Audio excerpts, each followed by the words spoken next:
What up, everybody, and welcome back to RobHunterTV.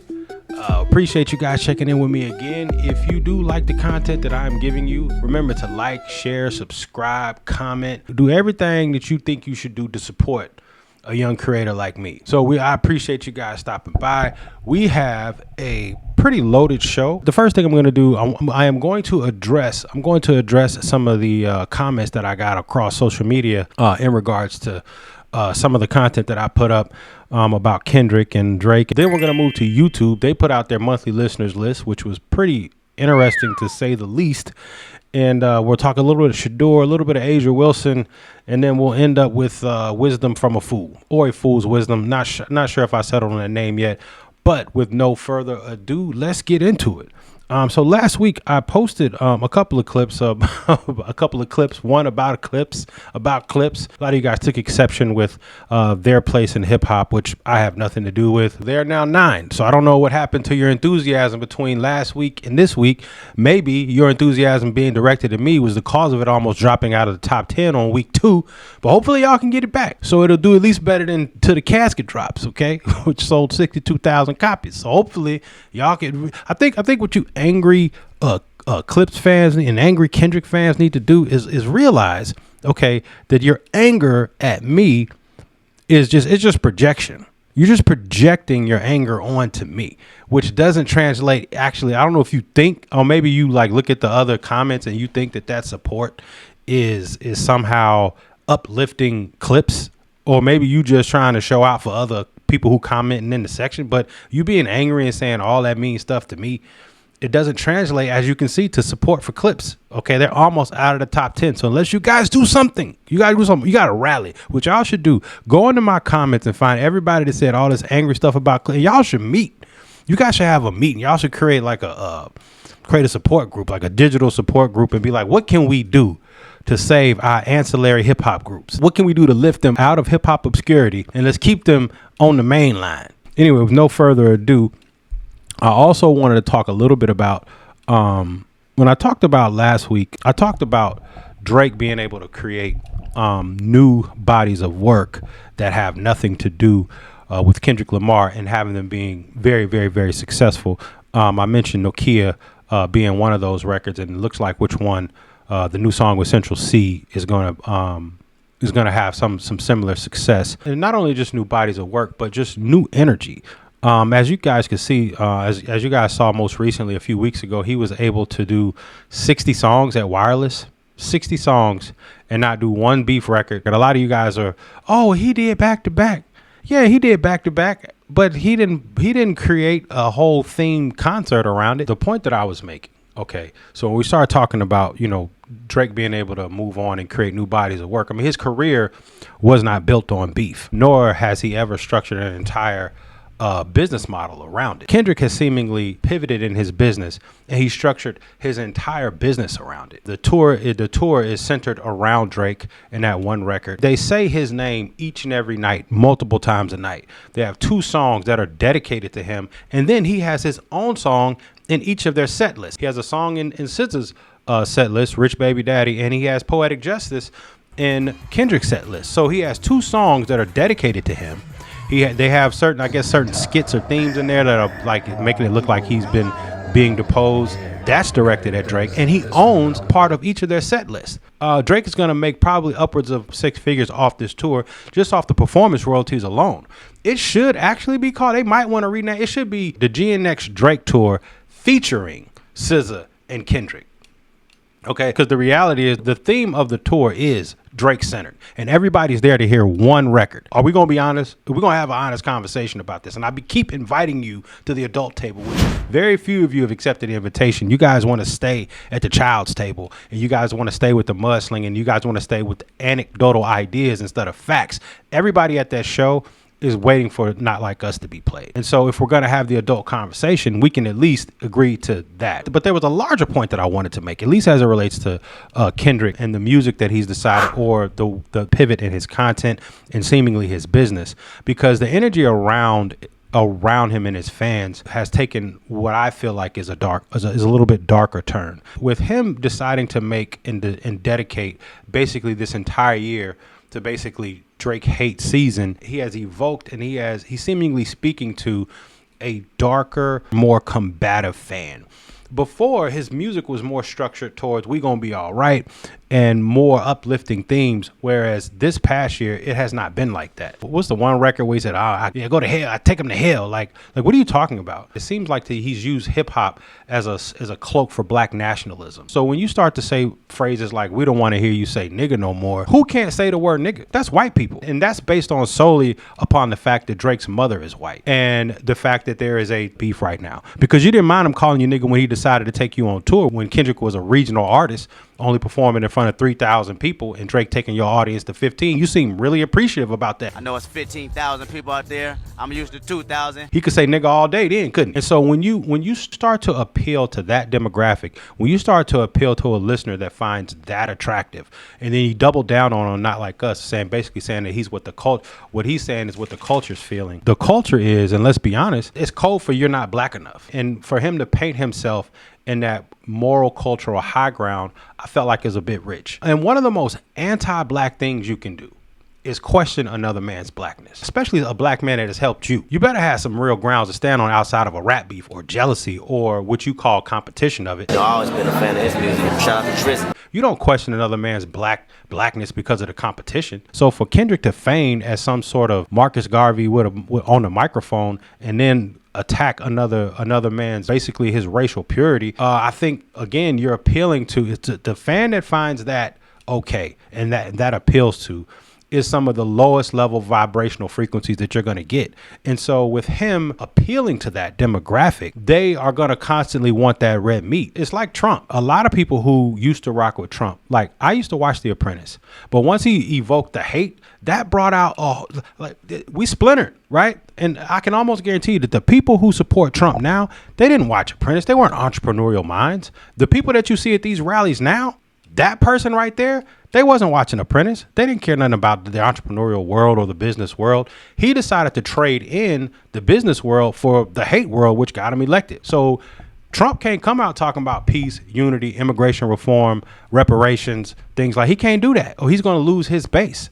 Okay, Kendrick can't come back out talking about we're going to be all right. He has to continuously feed that mob of people, that hate mob of people that hated Drake. And I think that's an important distinction to make right here. I don't think that anybody that really rocked with Kendrick before the beef signed off on him bringing in colorism into this beef. Well, it's actually reverse colorism. But never before in the history of beef have we had somebody question another black man's his ethnicity or being able to say, hey, you can't say the word nigger anymore. We haven't had anything like that. Or even calling someone a pedophile, because I'm not going to go down that road per se. But let's just say Kendrick, him working with pedophiles, he's done that before. Kodak Black is a pedophile. And Kendrick actually worked with Kodak Black after he pleaded guilty to sex crimes against a child. He's a certified sex offender against children. And he decided after he pleaded guilty to have him on Mr. Morale. So clearly someone being a pedophile or being convicted of a child's of crimes against minors, sex crimes against minor, isn't a deal breaker for him. That ain't a deal breaker for Kendrick Lamar at all, because he actually worked with a real certified pedophile, certified, convicted. So that's not the deal breaker. All right. And if you guys felt the same way, then how can you rock with Kendrick Lamar when he's openly and willingly done business and had people on his album who are actually real pedophiles? Anyway, moving past that, I think when you start to bring up the racial stuff, when you start to bring that up, that just brings a low level frequency into the party. These guys climb out of the sewer, and now all of a sudden you don't have Kendrick fans. You just have people that hated Drake, and now they found Kendrick as the outlet. And so I think that the crowd and the tone around his movement has now changed from unity to are you black enough? You know, what is the culture? And I hate that word, the culture, because the culture, this is the culture. I'm going to tell you what the culture is for all y'all that don't know.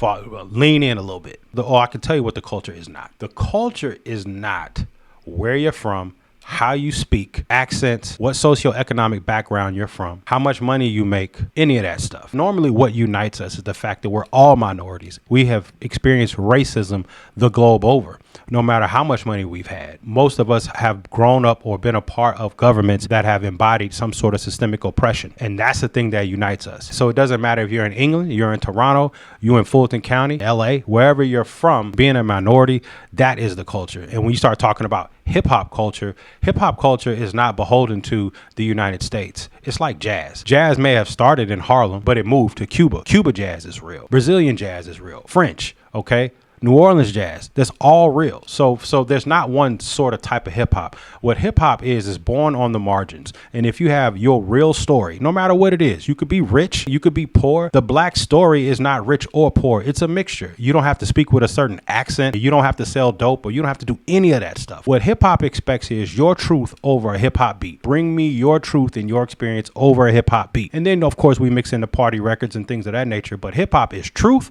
over a hip hop beat, born out of necessity. It was born in the park. Kool Herc, a Jamaican. He wasn't even American. While we up here talking about hip hop culture, a Jamaican is the one who gave birth to the break beats and the sounds in the park. So while we sit up here talking about, oh, he's not American, he's from Canada, he's Jewish, or all of these things, I think it's important to recontextualize where the actual art form was born out of, and it's embracive to everyone from every corner of this world, no matter what your experience is, no matter what your skin color is. You could be white, okay? You could be Eminem from 8 Mile. What is your experience over a hip hop beat? You could be light skinned, you could be biracial, you could be Jewish. Hip hop is embracive of every single experience. But once you decide to tap into that demographic, now you have invited one of the lowest level conversations, one of the lowest level fans. You have given them a seat at the table. And frankly, I think we've never been more divided right now. Oh, is it for the culture? You for the culture, you not for. If you say, and people saying he hip hop, he ain't hip hop, you ain't hip hop, telling somebody that they not hip hop is the most non-hip hop shit you could do, especially when their opinion is different from yours. So in closing, I do think that there is a different climate in hip hop right now that Kendrick has brought into the discussion, and I think it's divisive, and I think that that's not a space that where we need to be right now, and I think it's irresponsible. I don't think that we have the social equity right now to be as divided or questioning people. Are they down for the culture because they're from somewhere else, or how they worship, or whatever accent they may have or don't have, whether or not they have a parent who is Caucasian, or any of that stuff. Because here's the one thing: Drake will never be accepted as white by the whites. Period. He ain't never been accepted as a white dude. So we don't have the social equity right now to be questioning whether or not, especially somebody that's put so many people on. Like. How many people have thanked Kendrick? We got multiple clips of Kendrick thanking Drake. How many people have thanked Kendrick? How many? How many people have gone on and say, hey man, Kendrick looked out for me when nobody else did? We know ASAP thanked Drake. We know Kendrick thanked Drake. We know the City Girls thanked Drake. We know The Weeknd thanked Drake. We know Big Sean thanked Drake. Lil Durk has thanked Drake. So when you have people in your corner, or you have people that is actually really contributing to the upper mobility of the culture and not rapping about it, but actually doing it, I think that matters. I'm going to take the guy that's doing it as opposed to the guy that's rapping about it every time. All right, so that's done. So now YouTube has released its monthly music listener numbers, which is a bit curious. I don't know if y'all had a chance to see it. I'm gonna see if I can pull it up real quick. And to say that I'm losing faith a little bit in these streaming numbers ever since the bots have come out. One artist lost 30 million listeners over the last few months. Not gonna say his name. Anyway, how in the hell? Like, is this reflective of the earth? Or is this like folks who staying off Slauson? You see the first couple of people on here is TDE and Dr. Dre and Aftermath people. Like, that's all West Coast. Y'all see this right here though? What? Coolio. The 200, if this man sold a little under 5 million records total. And he's at what? 4th on the list? Hold on, let me look. 1, 2, 3. So he's 5th in the world? Coolio's 5th in the world on YouTube as the highest streamed monthly artist. Coolio is 5th. I'm gonna tell you something right here, right now. If this list come out, and I'm in charge of his estate, I'm pulling up. I'm hopping in the car. I'm pulling up to the YouTube offices, wherever they at. Yeah, I'm here to see the president of YouTube, please. Sorry, Mr. YouTube, Mr. President of YouTube. I don't know what songs they listening to, but it say right here, this is y'all. Y'all released this. It's 200. That's Coolio. It say 251 million strip monthly listeners, and so I'm gonna need that bread. Just wanted them. They telling us that Coolio is right on the heels of Kendrick Lamar, nipping right at his heels, okay? Coolio is ahead of Meek Mill, Wiz Khalifa, and Pitbull. Coolio, 251 million streams a month. Like, what song? Okay, let's just say y'all telling the truth. What song are they listening to? Are they listening to Fantastic Voyage? He had 2 records, Gangsta's Paradise and Fantastic Voyage. Dr. Dre is number 2. Dr. Dre got more streams than Kendrick Lamar. Dr. Dre. All right, I want to let everybody know. All right, hold on. Let me look at it again. Dr. Dre is 3rd on the list. Dr. Dre. Okay, I want everybody. They're not talking about production. This is artist streams. Okay, Dr. Dre has 2 albums that get played. He got The Chronic and he got 2001, which was ironically released in 99. He's got The Chronic in 2000. That's it. The 3rd album, Compton, didn't nobody listen to that.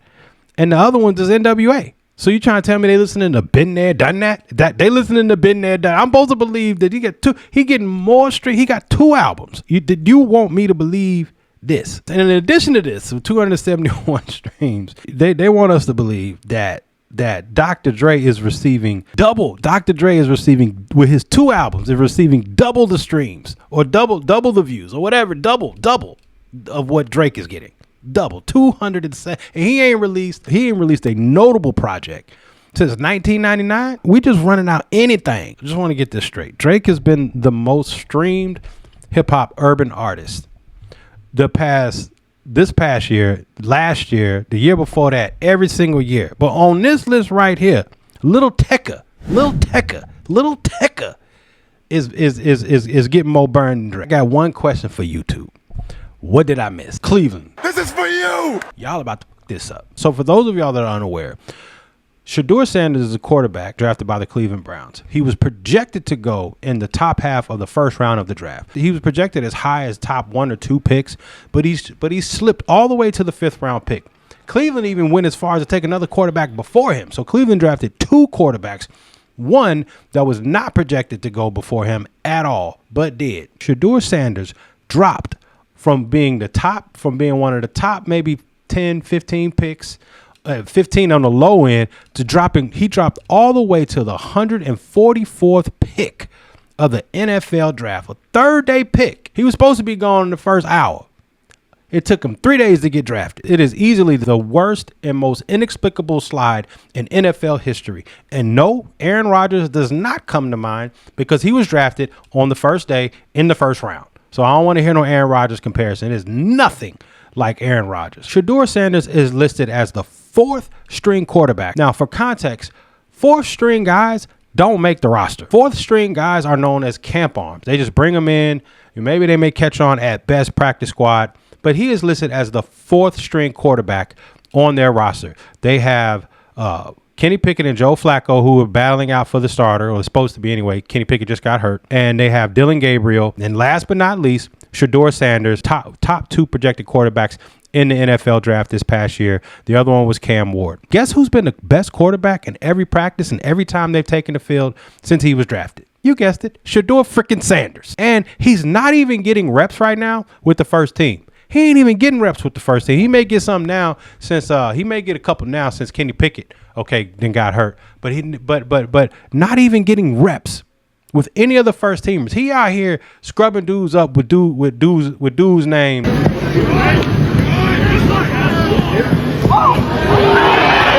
And after the first day in full pass, take a look at these stats. Guess who struggled the most?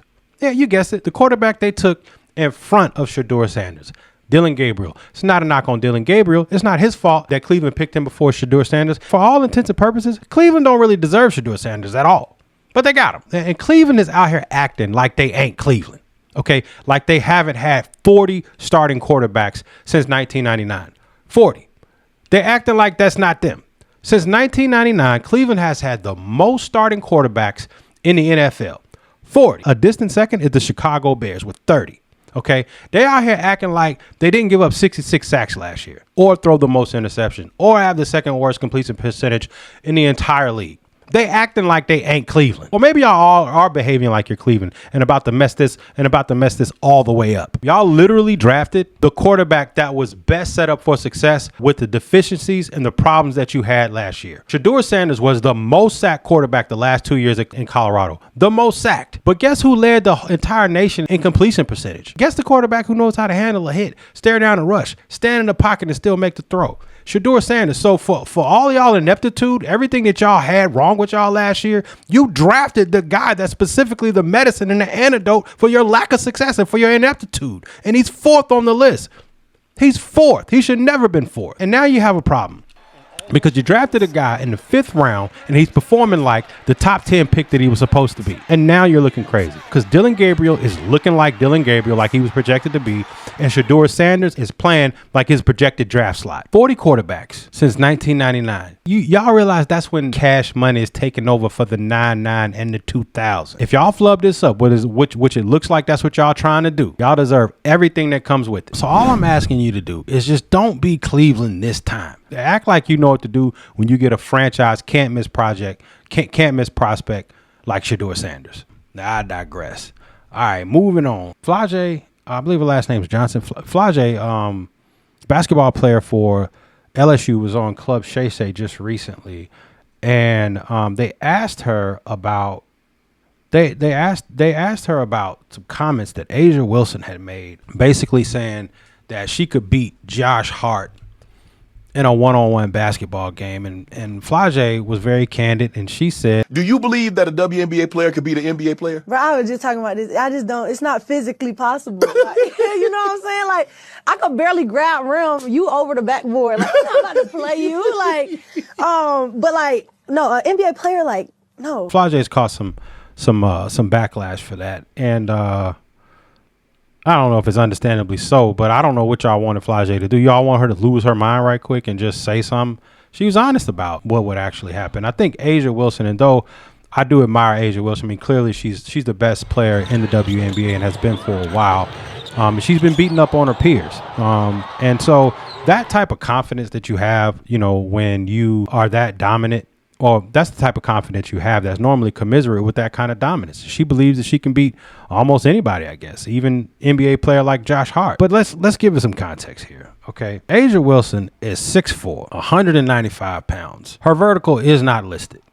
Now, I saw somewhere where they said it was 36. Like I saw in college, they said it was like 36 inches, which I don't know if that's actually been measured.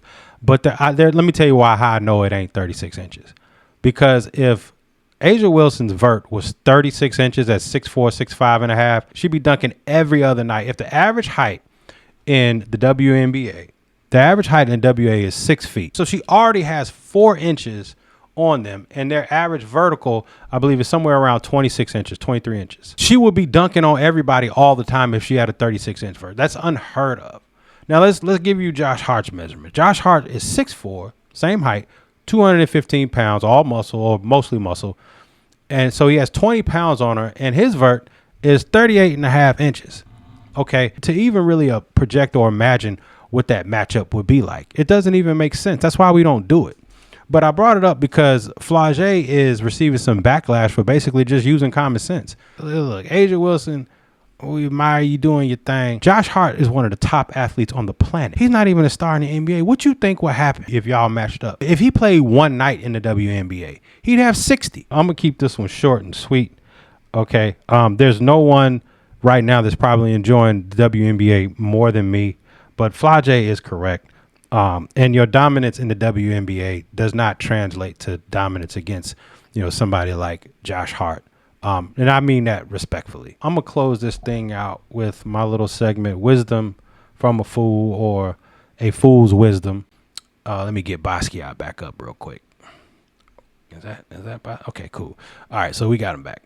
And I wanted to talk a little bit about managing moments.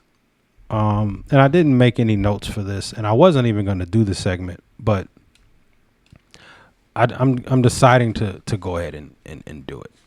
And I think that the managing moments piece, what I'm talking about is not just managing moments of temptation or anger, but managing moments of what you feel like is drought, or a spiritual drought, or a blessing drought, or drought in favor.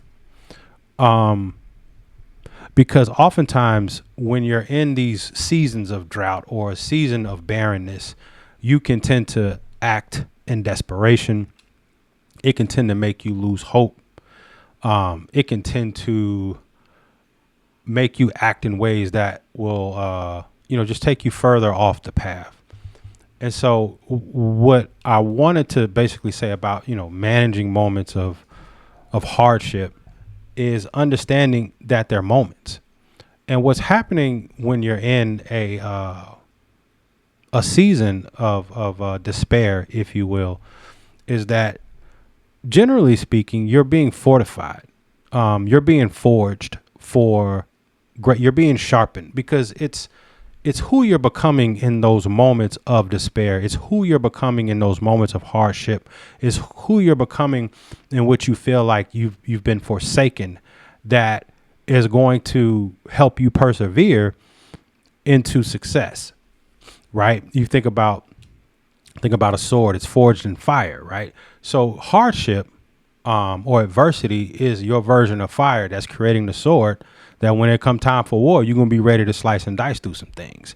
And so understanding that who you are and what you become in those moments of hardship, they're not you being separate from your goals or your dreams, but you're still connected. You're just en route.